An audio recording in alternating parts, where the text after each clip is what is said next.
So this evening, we have one of the most distinguished members of the House of Lords, Martin Rees.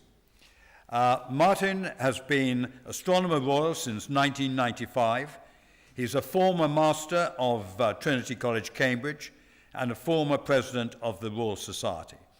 In 2007, he was made a member of the Order of Merit, a personal gift of Her Majesty the Queen. And this evening, he's going to speak to us about the most urgent issues of our era, the challenge that they pose to humanity, and the importance of working together to address them. Now it's my very great honour and pleasure to hand over to Martin Rees.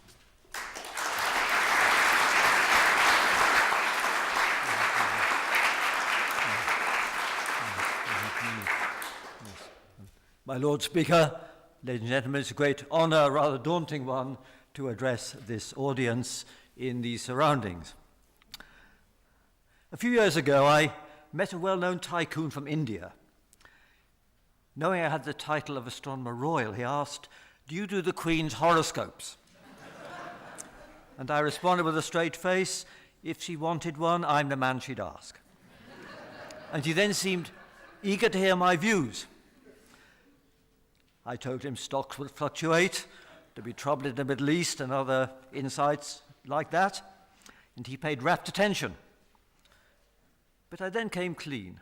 I said I was just an astronomer, not an astrologer.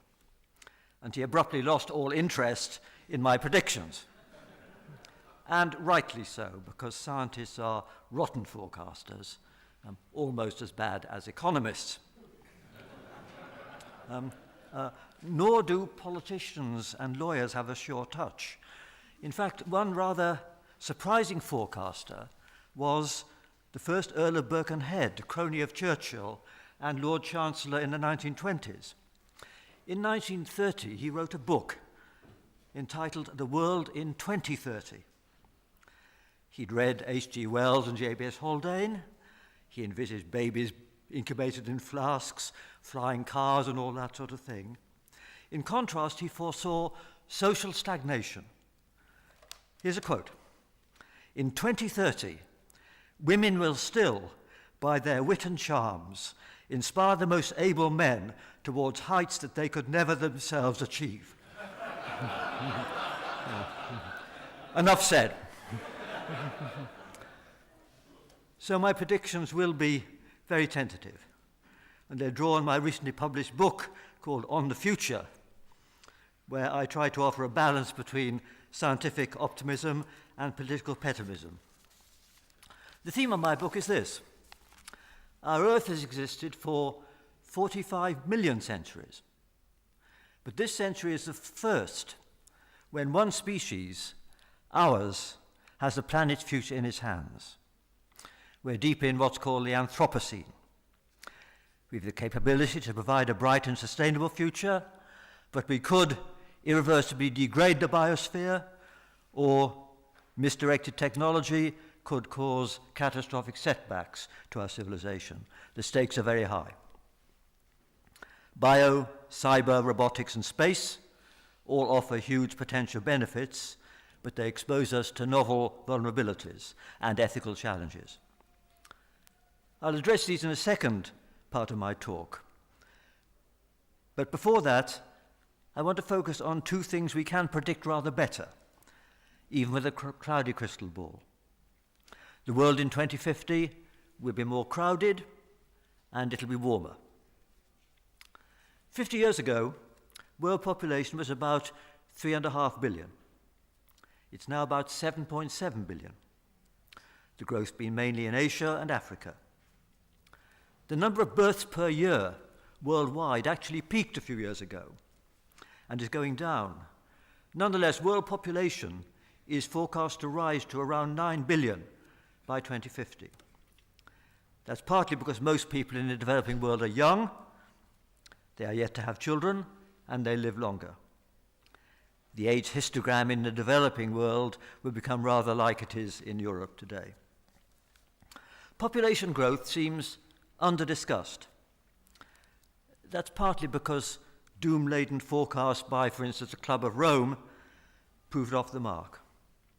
Also, some deem population growth to be a taboo subject, tainted by association with eugenics in the 20s and 30s, with Indian policies under Indira Gandhi, and more recently with China's one-child policy. But as it's turned out, food production has kept pace with rising populations.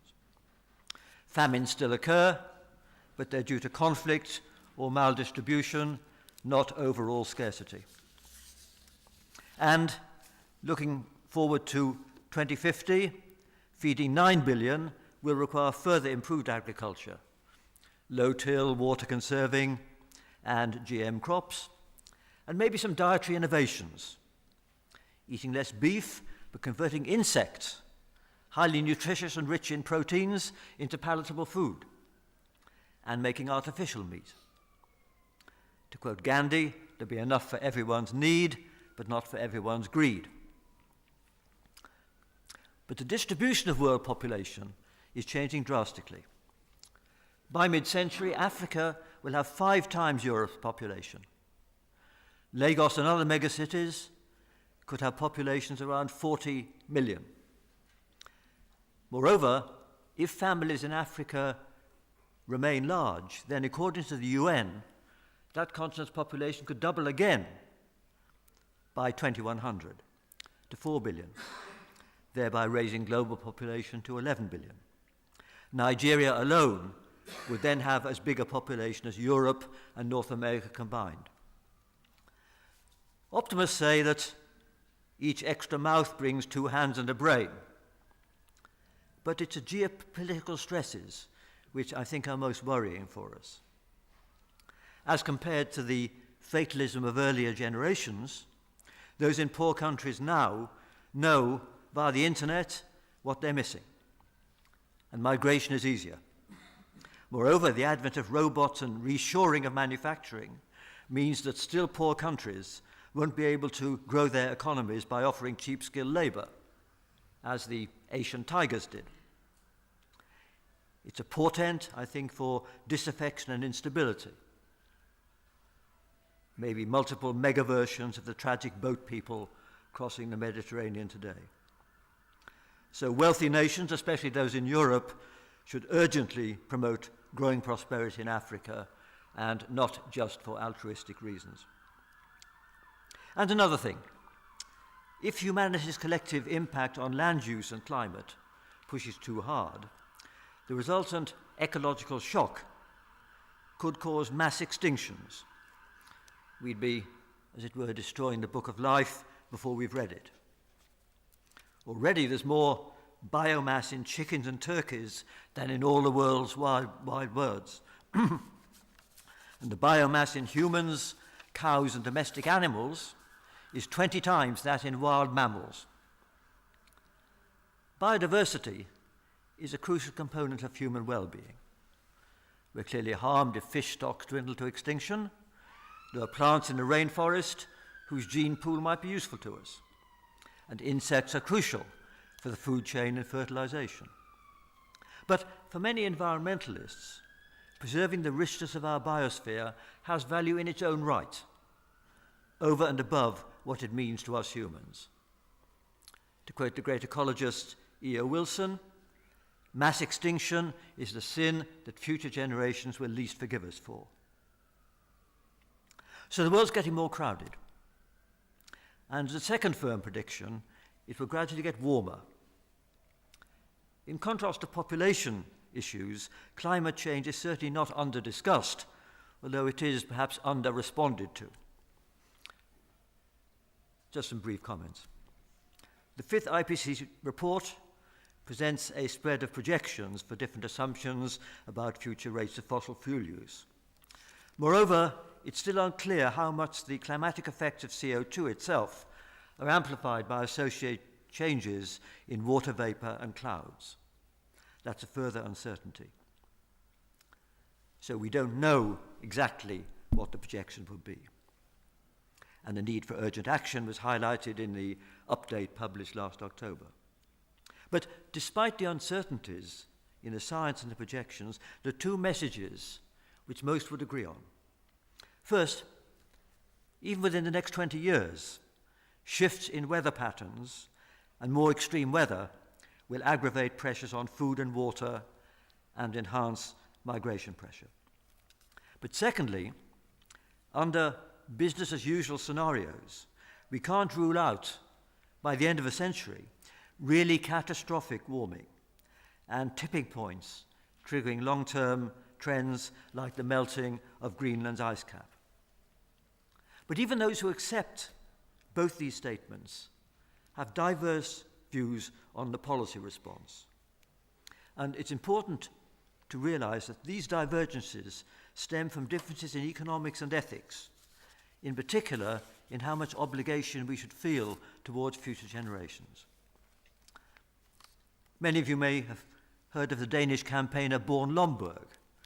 He has bogeyman status among environmentalists, somewhat unfairly, as he doesn't contest the science.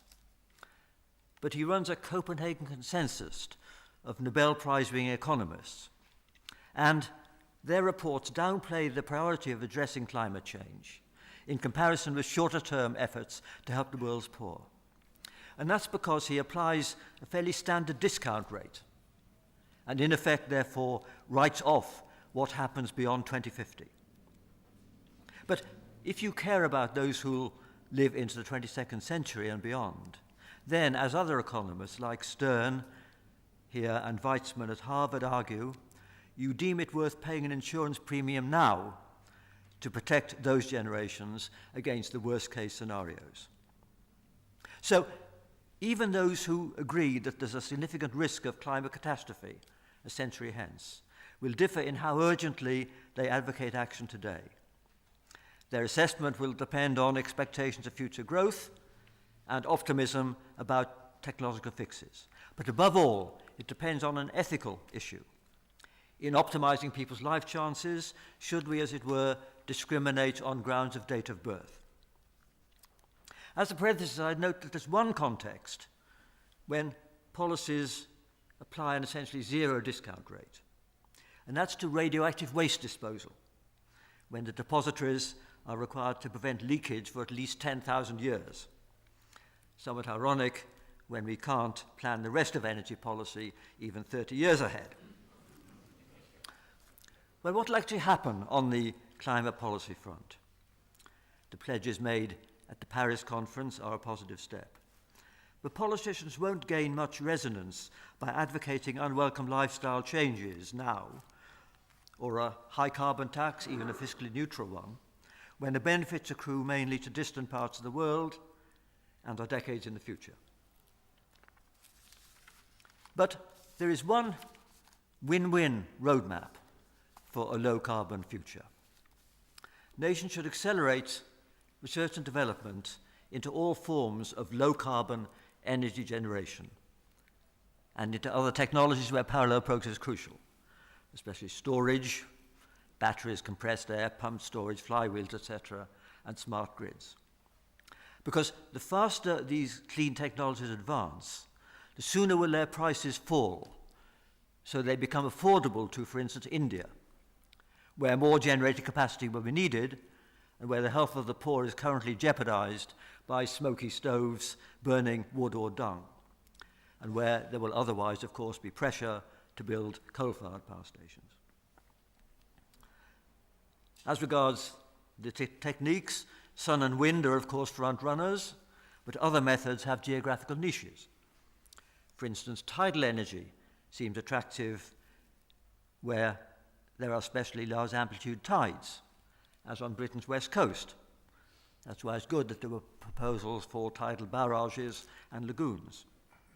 And because of local intermittency in wind and sun, we'll need continental-scale DC grids, carrying solar energy from Morocco and Spain to the less sunny northern Europe, and east-west to smooth peak demands over different time zones in North America and in Eurasia, perhaps all the way along the Belt and Road to China.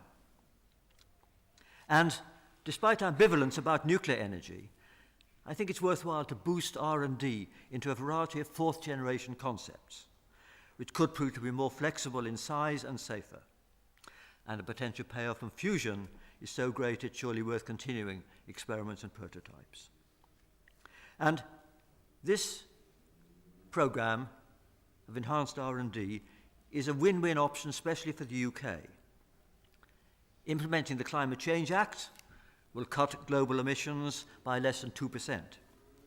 But we produce about 10% of the world's best scientific research, and through leading on innovation, we could aspire to make a much more than 2% difference, and of course, do this to our economic benefit in controlling climate change.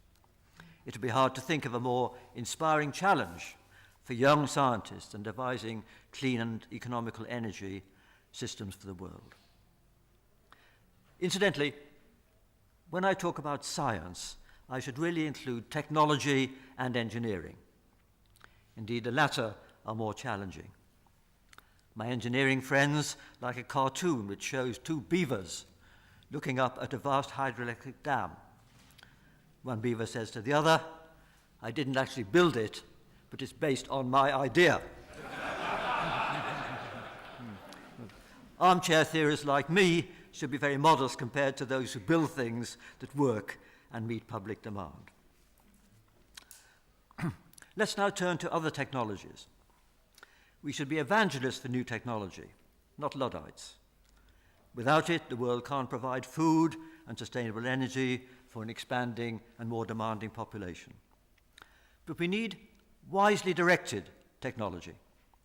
Indeed, many of us are anxious that it's advancing so fast that we may not properly cope with it, and that we'll have a bumpy ride through this century in consequence. We're ever more dependent on elaborate networks, electric power grids, air traffic control, international finance, just-in-time delivery, globally dispersed manufacturing, etc. Unless these networks are highly resilient, their manifest benefits could be outweighed by catastrophic, albeit rare, breakdowns, which would cascade globally. Real-world analogues of what happened in 2008 in the financial system. Our cities will be paralyzed without electricity, supermarket shelves empty very quickly if supply chains are disrupted. And air travel can spread a pandemic worldwide within days. And social media can spread panic and rumor, and psychic and economic contagion literally at the speed of light. Advances in microbiology, diagnostics, vaccines and antibiotics offer prospects of containing pandemics, not academics. Freudian slip there. The rapid advance of biotech will strengthen concerns about the safety of experiments and the dissemination of dangerous knowledge and the ethics of how it's applied. We have to worry about these downsides. For instance, in 2012, two groups, one in Wisconsin, the other in Holland, showed it was surprisingly easy to tinker with the flu virus to make it both more virulent and more transmissible. To some, this was a scary portent. And in 2014, the US federal government ceased funding these so-called gain-of-function experiments. And the new CRISPR-Cas9 technique for gene editing is hugely promising. But there are already ethical concerns, for instance, about the Chinese experiments modifying embryos. And there's anxiety also about possible runaway consequences of so-called gene drive, programs where you can make a particular species sterile. It's been applied to the mosquito that carries the Zika virus, but some people want to apply it also to the grey squirrel, which some of us think is cuddly and don't want to wipe out, but others feel it should be wiped out. But of course, there's a risk of runaway consequences if you tamper with an ecosystem. So governments will surely adopt a stringent and precautionary attitude to all kinds of biotech.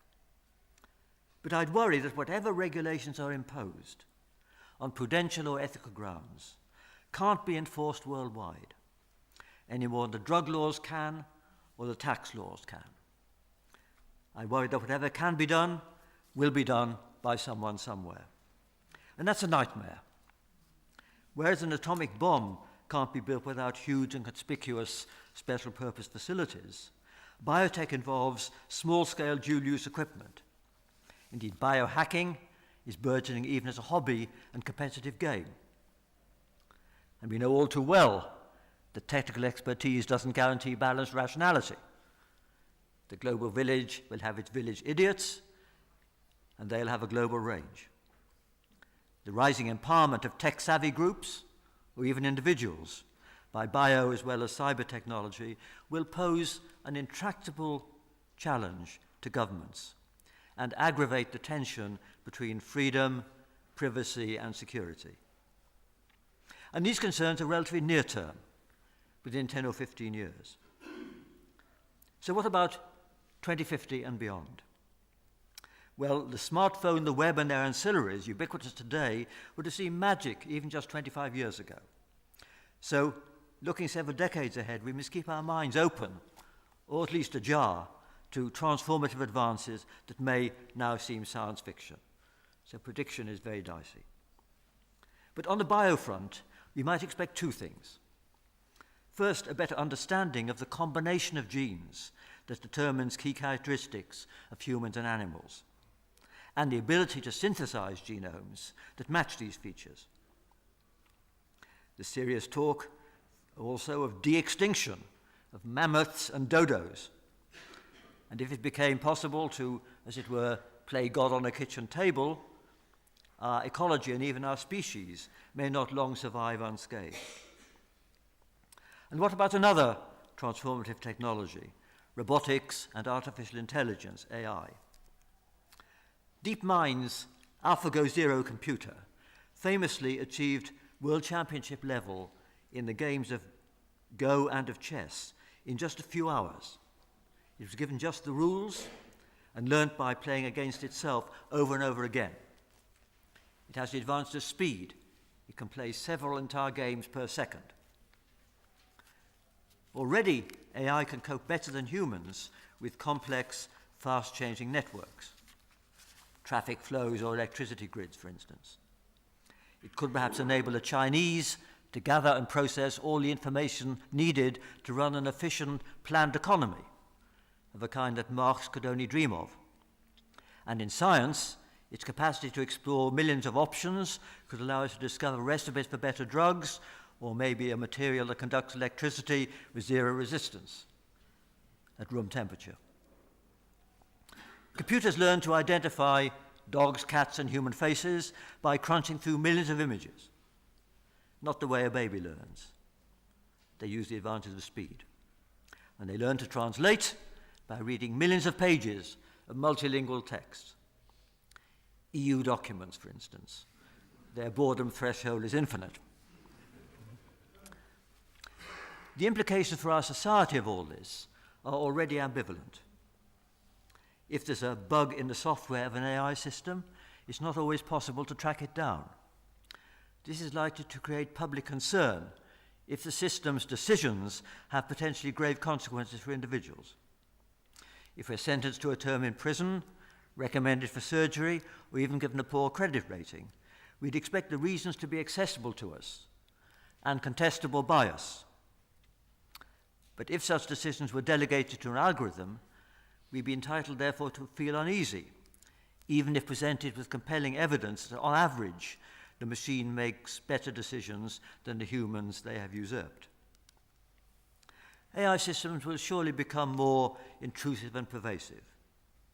Records of all our movements, our health and our financial transactions will be in the cloud, managed by a multinational quasi-monopoly.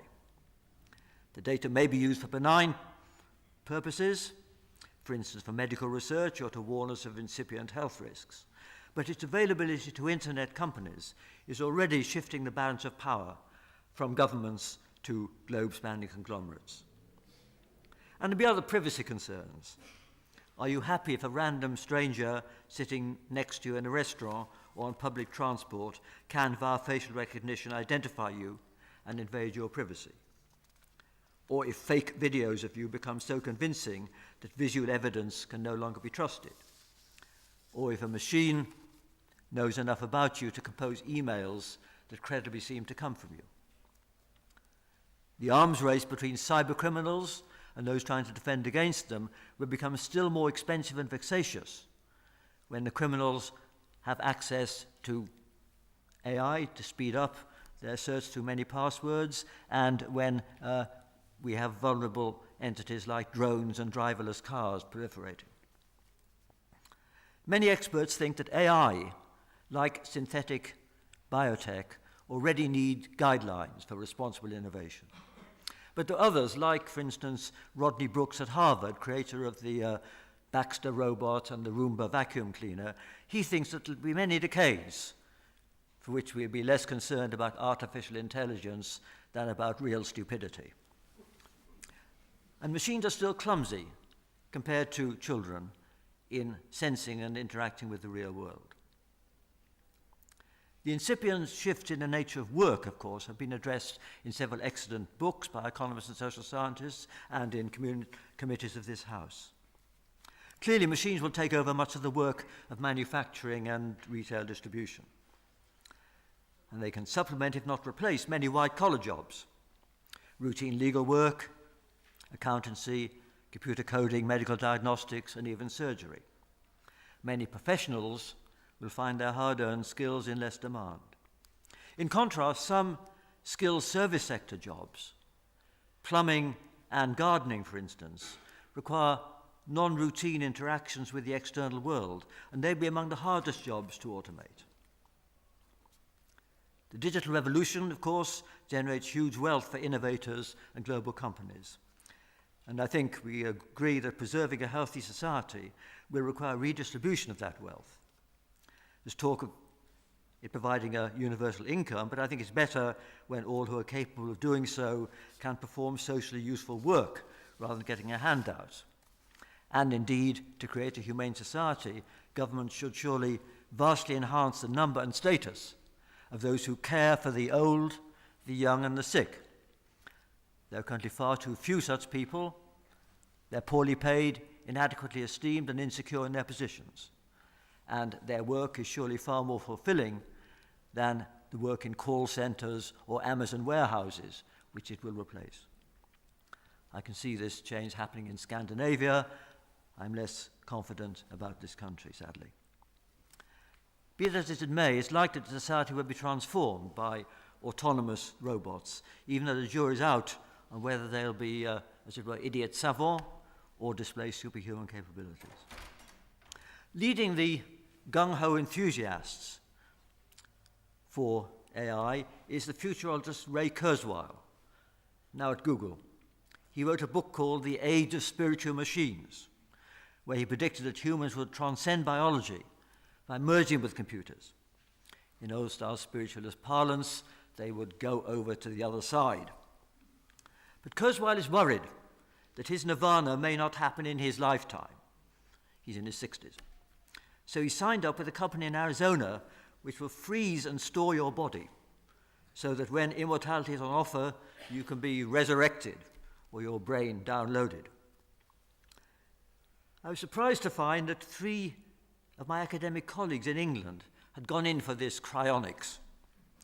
2 have paid the full whack, and the 3rd has taken the cut price option of just having his head frozen. I was glad they were from Oxford, not from my own university. And I told them I'd rather end my days in an English churchyard than an American refrigerator. But more seriously, some think that aging is a disease that can be cured. More generally, it's surely credible that human mentality and physique may become malleable via genetic and cyborg technology. And this secular intelligent design will change us far faster than Darwinian evolution did, in a few centuries rather than a million years. And this is a game changer. When we admire the literature and artifacts that have survived from antiquity, we feel an affinity across a gulf of thousands of years with those ancient artists and their civilizations. But we can have zero confidence that the dominant intelligence a few centuries hence will have any emotional resonance with us, even though they may have an algorithmic understanding of how we behaved. And now I turn briefly to another technology, space. This is where robots surely have a future, and where I think they will introduce changes faster and should worry us less. We depend every day on space for sat-nav, environmental monitoring, communication, and so forth. Europe has a strong aerospace industry. ESA is fully a match for NASA in space science. And during this century, the whole solar system will be explored by swarms of miniaturized probes, far more advanced than the probes that have already beamed back pictures of Saturn, its moons, Pluto, and beyond, beaming back signals from 20,000 times further away than the moon. And think back to the computers and phones of the 1990s, when these probes were designed, and realize how much better we can do today. The next step will be the deployment in space of robotic fabricators, which can build large structures under zero gravity. For instance, solar energy collectors or giant telescopes with huge gossamer thin mirrors. What about manned spaceflight? The practical case for this is actually getting ever weaker with each advance in robots and miniaturization. And in fact, were I an American, I would be nostalgic about the Apollo program 50 years ago, but I would only support NASA's unmanned program today. And I certainly would never support a European manned program. Because I'd argue that private enterprise ventures like Elon Musk's SpaceX and Jeff Bezos' Blue Origin, bringing a Silicon Valley culture into a domain long dominated by NASA and a few aerospace conglomerates, that should drive all manned missions. That's because they can take higher risks than a Western country can impose on publicly funded civilian astronauts. There'll still be many volunteers, some perhaps even accepting one-way tickets, driven by the same motives as early explorers, mountaineers, and the like. And I think that by 2100, courageous thrill-seekers may have established bases independent from the Earth, on Mars or maybe on asteroids. I'm thinking of people with the mindset of Sir Ranulph Fiennes, people like that who want to be pioneers. And Elon Musk says he wants to die on Mars, but not on impact. And he's now, I think, 47, so he may make it. But don't ever expect mass emigration from Earth. Nowhere in our solar system offers an environment even as clement as the Antarctic or the top of Everest. And here I disagree with Musk and my late colleague Stephen Hawking. It's a dangerous delusion to think that space offers an escape from Earth problems.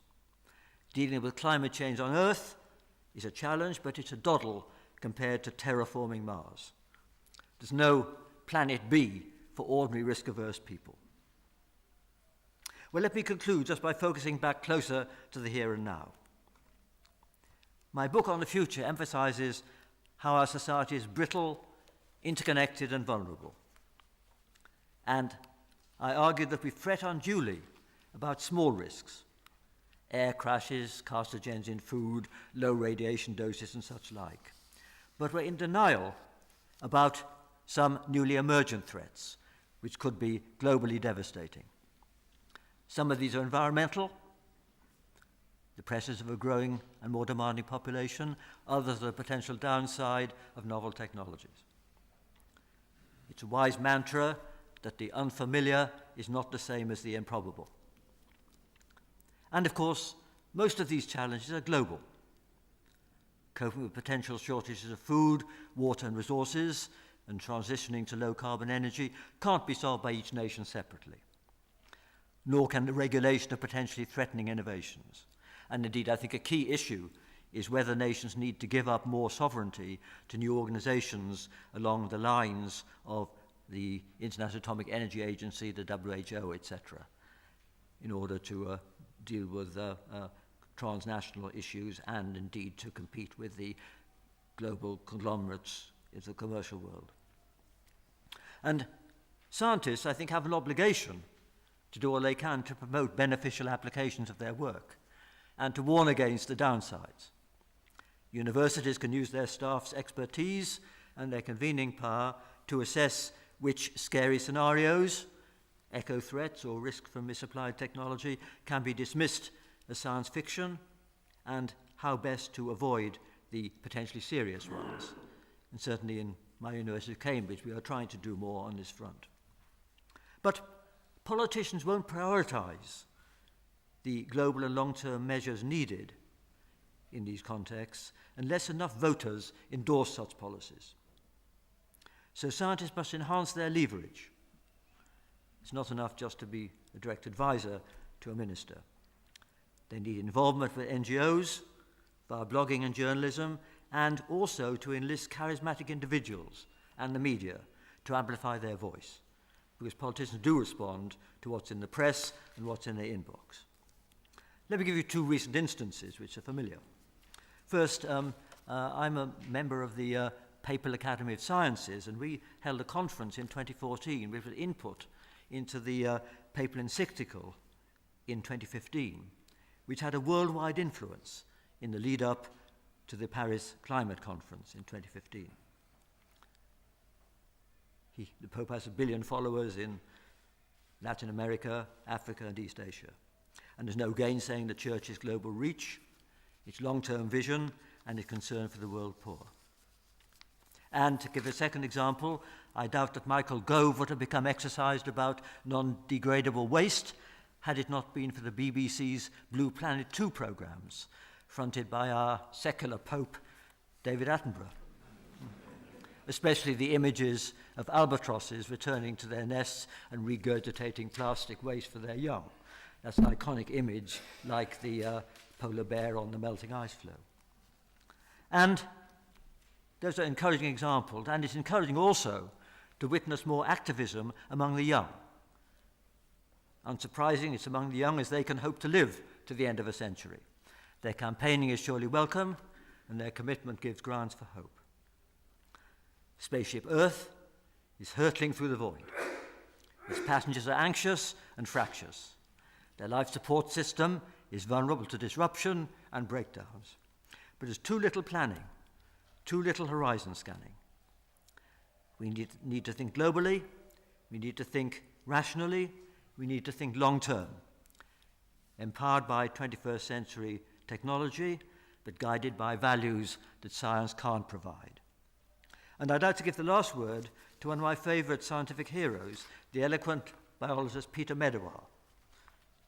He said, "The bells that toll for mankind are like the bells of alpine cattle. They're attached to our own necks, and it must be our fault if they don't make a tuneful and melodious sound." Thank you very much.